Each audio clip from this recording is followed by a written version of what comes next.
Hello, my wonderful people. Welcome to my platform. Anywhere you are watching this video from, if you like what you are seeing, please subscribe.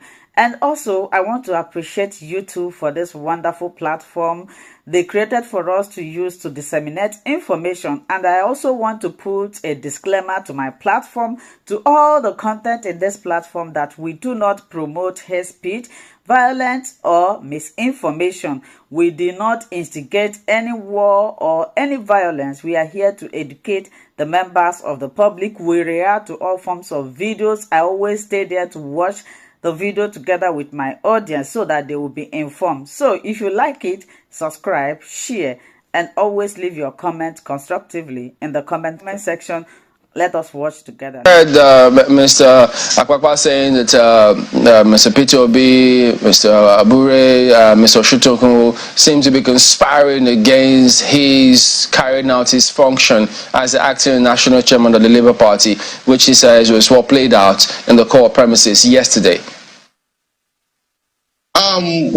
Quickly, let me just explain that what Mr. Apapa is trying to do is just to have a coup d'etat against the will and the interests of the Nigerian people, especially that of the Labour Party. And I will explain. I was able to get the last statement that he was making as regard to issue of proof of whether he was playing a script or not playing a script. I have right in my hand here the document, the originating summon of the fourth originating summon that was already sent by this own led group.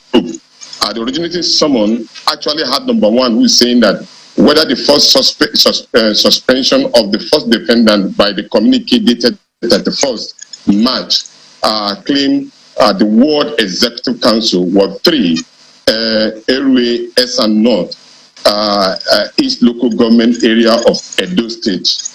And this referred to the ward in which the national chairman of the party actually comes from.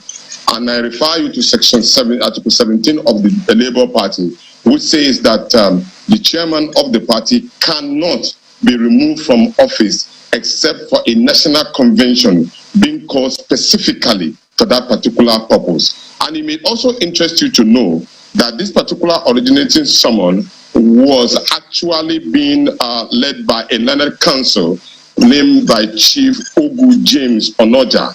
Chief Ogu James Onoja.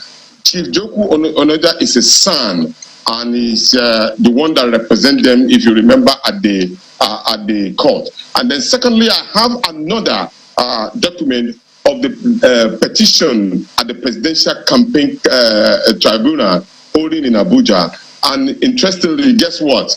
The same person who was the lead counsel of this particular group, his name appeared on number 16 of that particular court case. His name is here, Chief Ogu Onoja's son.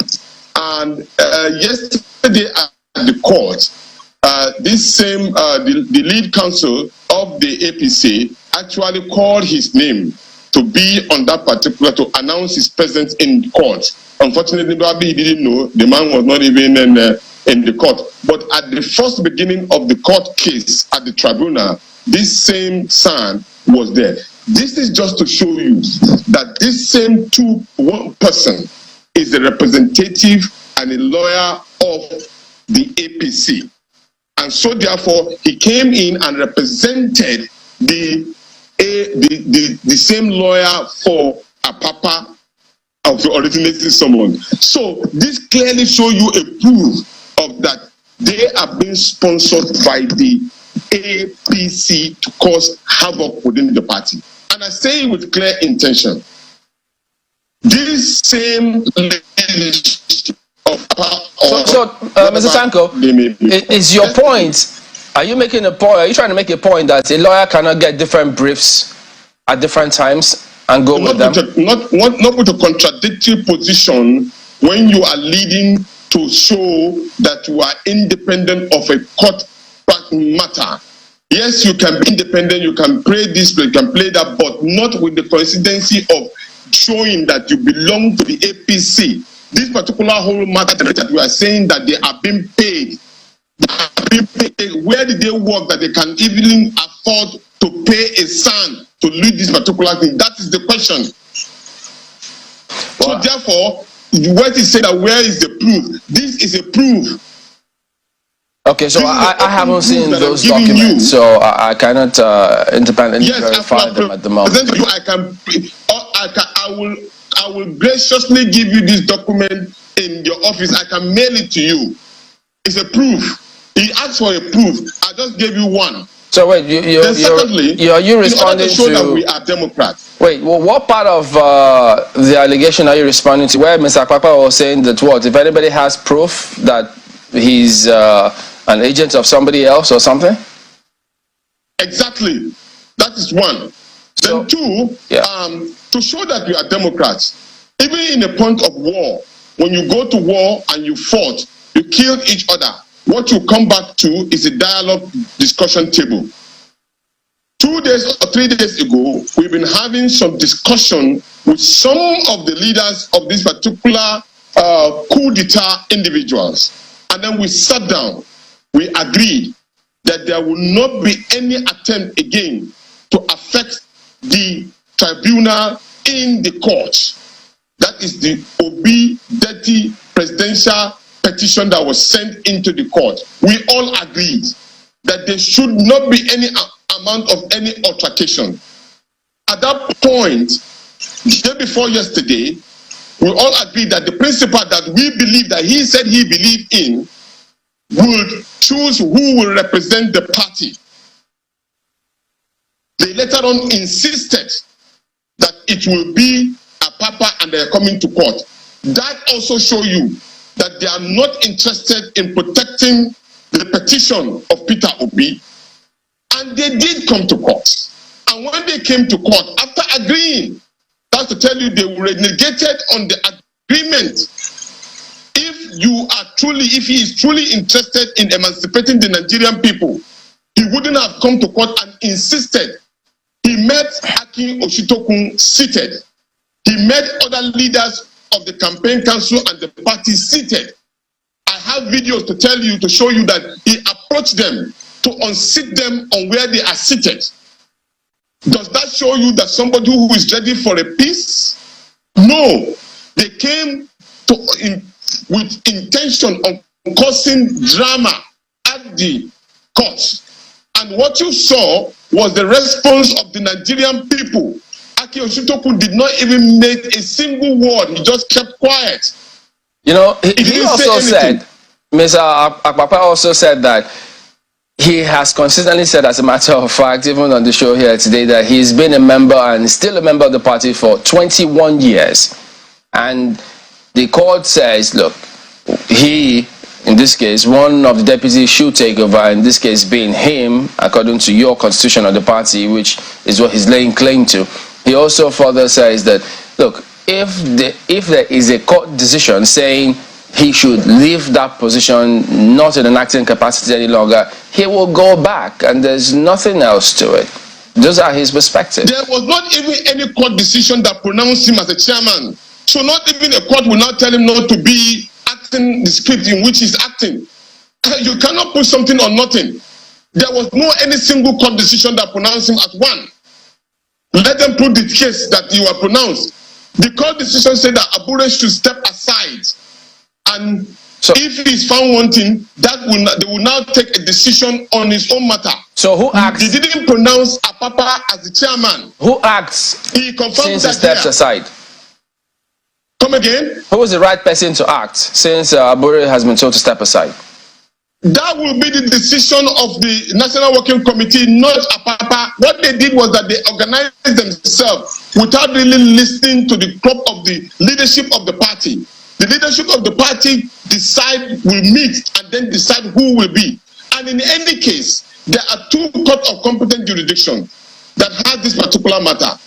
The first one in Benin, I read the first request to you or the originating summon. It hinges its request on the fact that the ward suspended Abure. This particular court in Abuja. That is the first thing on the list of the originating summon. And then the same court in Benin has also exonerated Abure. So you see, they cannot stand on illegality. Abure responded to the issue of the matter in Benin, and then which exonerated him. And so therefore, if the originating summon indicated clearly, first, it hinges on the fact of Benin matter, originating summon, these are two competent court of jurisdictions. And then Abure responded and obeyed the particular issues of the Benin. You understand? So therefore, Apapa and the SLED group are doing a hatchet job. It's very clear. And let me say this. Yeah. This has led to a lot of series of things happening. Remember, yesterday I was in court. There was a small drama that happened. A young man who happened to be the son of Audu, former governor of Kogi State, approached us. And because I'm raising this particular issue because Apapa was trying to rail the road of religion and tribal sentiments, which is not fair. I am a Muslim. I am a Northerner. I'm from Kano. I'm the chief spokesman of Peter Obi. Nana Kazore is the Northerner. She comes from Jigawa. She represents Peter Obi. We speak on behalf of Peter Obi. So therefore, there's nothing of religious or tribal connection in our campaign. People who showed interest, who are ready to work, and based on competence were appointed. Anybody who shows interest into the campaign is appointed by Peter Obi. I have close discussions with Peter Obi even this morning. So he should not play the card of tribal and religious sentiment, and we are aware that that is exactly some of the script that is being played by those who have paid him. Let me give you an example of what happened. This same young man approached us yesterday and said Obi called him. And when Obi called him, he told him that he was at his workshop. And at his workshop, that is coming there to see him. Then all of a sudden, that Obi started speaking Igbo language. And when he started speaking Igbo language, and he told Obi that he was not an Igbo person, that Obi hung up on him. Do you know what happened? We approached His Excellency and said, this is an urgent matter that's happening. He said, please, keep that young man waiting for me. I'm coming after we will meet with him one-on-one. And then he came out. And then he met the young man and said, sir, excuse me, did you say I called you? I don't even have your number. I have never called you before. How would I have called you and said I was? And the boy was angry that Obi is a tribal person. And then when Obi accorded him, he was like, he said, I just came back from the UK this morning, 3 a.m. 3 a.m. I was with Dele Momodu's in his birthday. How could I have called you? The guy was sober. These are some of the things that they are sending into the public in order to demarcate or demarcate Peter Obi. But Peter Obi is not a religious bigot. Neither is he a tribal person. Because if he was, he wouldn't have treated the Baba Ahmed at his vice. And he entrusted him with a lot of things. Baba Audi is one of us. We have Metama as one of us from Kano State. We have a lot of Muslims and we love a lot of them. I am one. As of today, if there are any tribe that is suffering from the decay in the system, we are the Northerners. And that was confirmed by Yari, former governor of Zamfara State, who was accorded the fact that high level of poverty is in the north. And Zamfara was mentioned, Kano was mentioned, other states were mentioned. And Peter Obi said, I am going to turn around the fortune of the Northerners. But when he said that, what? They tried to draw the sentiment and draw the sentiment of tribal. And they said that Peter Obi was talking down. Is today at the moment now, can Northerners go to their farms? Can they travel from point A to point B? Mr. Tanko, let me bring you back to these are facts. Let me bring you back to the matter at hand. So you do not dispute the membership of Mr. Akpakpa that he is a member of the Labour Party, or do you dispute that? No, of course. He was a member. He was a member. He was? But when he started his shenanigans, he's already been credited and been credited by the leadership. Let me get this straight. He was or he is a member? You asked me that whether he was a member. Not at the moment anymore. Anybody that is trying to cause a disaffection within the party cannot be a member of the party. So cannot be. Has he been expelled? Have you expelled him from the party? There is a disciplinary committee already on this matter Because normally you have to give some of it, but he has already been suspended by the party. So therefore, until when he's been given a chance of fair hearing to be invited, but because of the court cases going on, will have been invited to the committee to come and explain himself of his action that is inimical and injurious to the interests of the Nigerian people, especially the Labour Party. So until that decision is taken, he's still a member of the Labour Party, isn't he? He is a suspended member. Okay. Has there been any disciplinary body that has suspended him?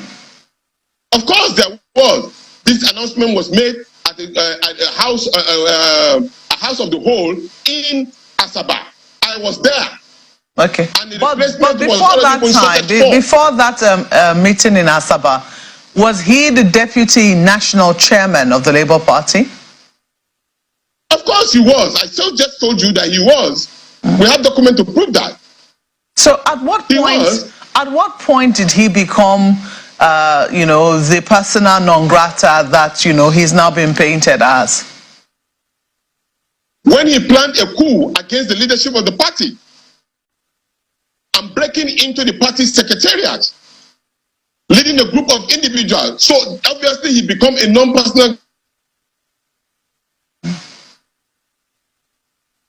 Oh, it does appear that we're experiencing some technical issues. I hope that is resolved quickly. But it'll be very interesting to know, Mr. Tanko has presented some court documents which he says show proof that Mr. Apapa was playing on both sides of the divide. But it'll be very interesting to know at what point he became a persona non grata, and to also know what other, I understand that you're back now, but considering what was happening in courts, because it appears that there were multiple court cases. You've referred to the case in Benin City in Edo State. There was also a matter that was raised here in Abuja, a matter concerning forgery and conspiracy having to do with the Labour Party candidate for governorship position in Ebonyi State against Mr. Abure.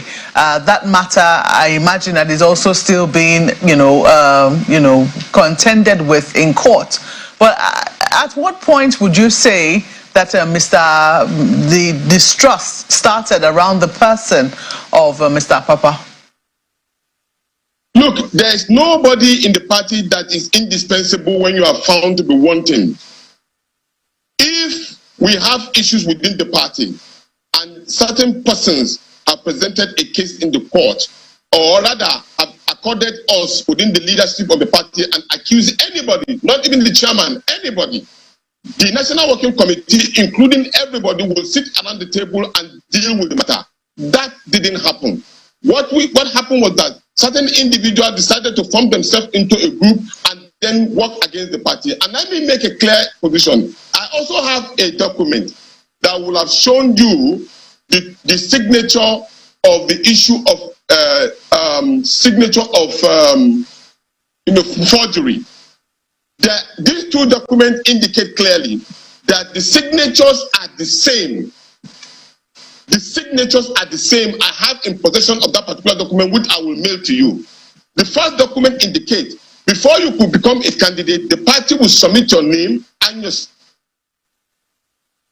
document that did that have the same signature. There is the signature. I have it in my possession. I want to stand on the fact of the truth. So I found out that the same document was done. And accuse somebody of signature forgery is a particular matter in absentia. You have to give the onus of explaining or to clear. Ure was not being even given the opportunity to come and clear himself. But he cleared himself and showed the documents. And that is why you can see him moving around. Issues of this particular matter have been discussed and in that case, that particular issue in Abuja does not reflect to issue. That case come to the issue of leadership of a party. The issue of the criminality that is being accused of, which he has proved intended person, then the issue of leadership is completely different, which a court is an internal matter of the party. It has been proven by the Supreme Court.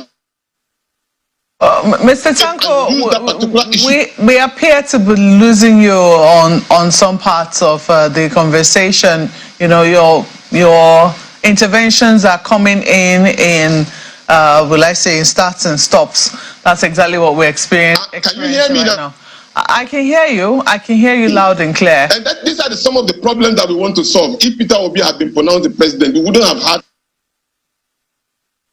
He would have had me clearly. Let's go to Lagos now for more comments from my colleagues. Okay. I'm quite curious. Is he coming with a special ISP, internet service provider, maybe Peter Obi 5G or 6G? But you know what? You raised some very important issues, Mr. Yunusa Tanko, and I'll start with the one about the legal representation, because the lead counsel for the Labour Party also had represented the PDP's presidential candidate in the 2019 election. So will it be fair for people to say that the Labour, because your lead counsel had represented PDP at one point, now is representing Labour Party, and then you are playing a script from the PDP? Do you think that is a fair way to look at things? Because, as my colleague said, lawyers actually get different briefs anyway. Of course, Kayode, I agree with you at one time. No. What we're having here is at the same time. He is a lead counsel in the petition, and at the same time. Right. So I'm sorry. The audio keeps fluctuating. I'm not sure how well we can have this conversation. But would it be fair on the legal practitioner then to pin this down on him and make it look like he's partisan, when you know that legal practitioners are bound by the code of their profession? Is that fair to now drag him into this and then pin partisanship on him? Very well, Hardy. Can you hear me? Yes, I can hear you now. Okay, I said this happened at the same time. While he was a lead counsel in the matter against Peter Obi, at the same time he's representing those who are against Peter Obi. How do you correlate that? If it's at a one-time independent period of time, nobody will question it. I'm giving you two instances. I'm giving you a proof to show that it is coincidental happening at the same time. All right. So how can that be coincidence? Speak to this point. You said that at this point there is no acting chairman from your own perspective, even though Mr. Akpakpa said he is. So if Mr. Abure has stepped aside, are you saying that there's now a vacuum in that position for the Labour Party? There is no vacuum. So who is acting as the national chairman? Abure is the national chairman. But you said he had stepped aside. Let me explain. Let me explain. I said they were saying that if he to step aside, that would have been a decision. Okay? But at the moment now, oh my goodness. Oh, it's okay. Hello? It looks like your device fell over. Can you hear me? Yes, I can hear you now. Yeah. In this particular case, I am saying that Mr. Abure at this point is the chairman of the party. But because of the pending case in the court, he has given his administrative duties to Mrs. Ladi Ilia, who is acting administratively. Okay, so he has indeed stepped aside as the national chairman of Labour Party and handed over to the person you talk about. No, not handing over. His administrative duties have already been given so that he will not be found wanting. He is a lawyer, so you know.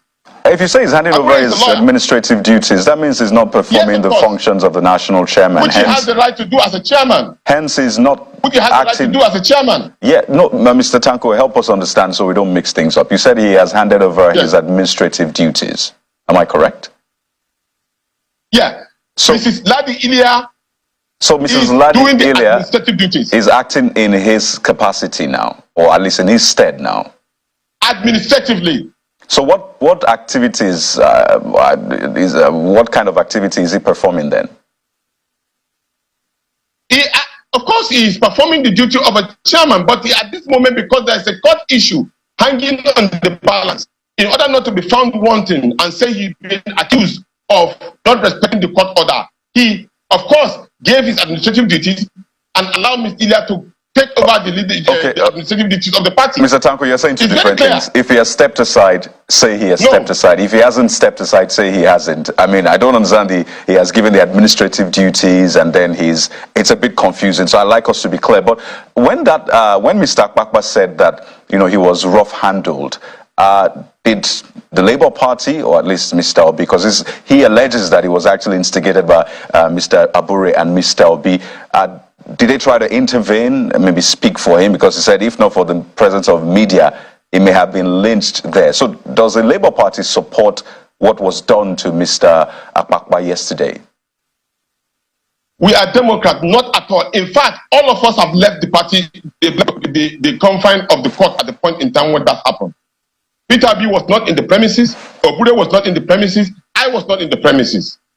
There was none of us that were in the premises. We saw it the way you are seeing it on the media. I just told you that we had in the meeting. You can see if there's any one of us there. None of us. But Mr. Tanko, we are not there. But Mr. Tanko, Mr. Akpakpa said only moments ago, just before your own appearance, that he was confronted by Mr. Peter Obi and Mr. Oshutoku and was told categorically that he shouldn't speak with the press as as a representative of the Labour Party. That was a complete lie. You can ask everybody. Peter Obi has left that particular place together with the national chairman, Julius Abure, my humble self, and a whole lot of us have left the vicinity of the court. Is it also a lie? Is it also? I'm sure your correspondents were there. They could easily confirm to you. You can even ask them right here on the air to say, was he really accosted by Peter Obi? Not at all. Is it also a lie that he got intelligence through Mr. Arabambi that if he visited the court yesterday, that he would get the treatment that he deserved, that he had been told not to be in court by your presidential candidate? I didn't know when one of them become a CIA or national intelligence officers that they got intelligence. They should tell us who was their intelligence officer, who told them anything, that anybody was trying to do anything to anybody. I just told you that a night before, there was a truce being arranged. Myself, I was in the meeting. Arabambi was at the meeting. And Anselm Arabe was at the meeting. And Bami, who called the meeting, was at the meeting. We all agreed that they will not present a papa, because that would have been saying that, okay, you are now the chairman. That will be kind of institutionalizing that particular leadership of a faction group. And we also said that Abure already, in honesty, Abure right from the beginning did not even present himself in the court. The first appearance was represented by Obiora.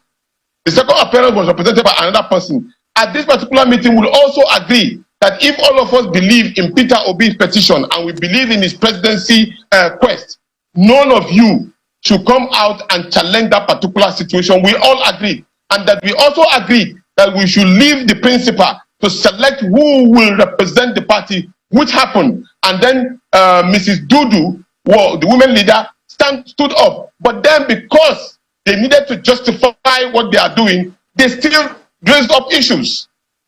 But Mr. Tanko, Mr. Akpakpa has challenged your faction of the party repeatedly to present evidence that he's playing the script of the All Progressives Congress. He in fact says if anyone has proof that he collected 500 million naira has been touted, that he should present it. So besides this double representation of this senior advocate of Nigeria for the APC and Mr. Akpakpa that you're quoting, what proof do you have that he has been induced by the APC to scuttle the chances of your presidential candidate at the Presidential Election Tribunal and destabilize the party?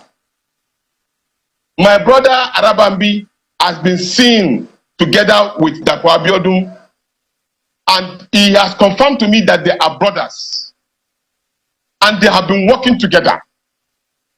And so therefore sponsorship comes through from those particular places. So it's obvious, because if you really believe that you are fighting for the cause of Peter Obi, would you go to this particular length? Even you, if you ask you, would you try this? at this point in time when Nigeria is at the crossroad, when the Nigerian youth have decided that this is where they want to go to, and then you will now come to become a cog in the wheel of progress, and openly you will be saying that you are fighting your party, and then you tell me that it's not having somebody that is financing you. No, it's obvious. But Mr. Tanko, that is not proof. That is not proof. That is not a receipt showing 500 million naira being paid to Mr. Akpakpa. No. I did not thought. I don't even know it could even be more than that. I did not even give you. If it is more than that, do you have X amount of money? Do you have a bank statement? I told you. Thank you so much, my wonderful viewers, for watching this video together with me from the beginning to the end. Like I said before, if you like what you see here, if you like what I do in this platform, as you have finished watching this video, please hit that red button that says subscribe and put on your notification bell to all notification. In that way, you'll be able to know when I upload a new video. Share my videos, leave your comments in the comment section constructively. Until I meet your way again in my next video, I still remain your Linda's TV show. Bye-bye.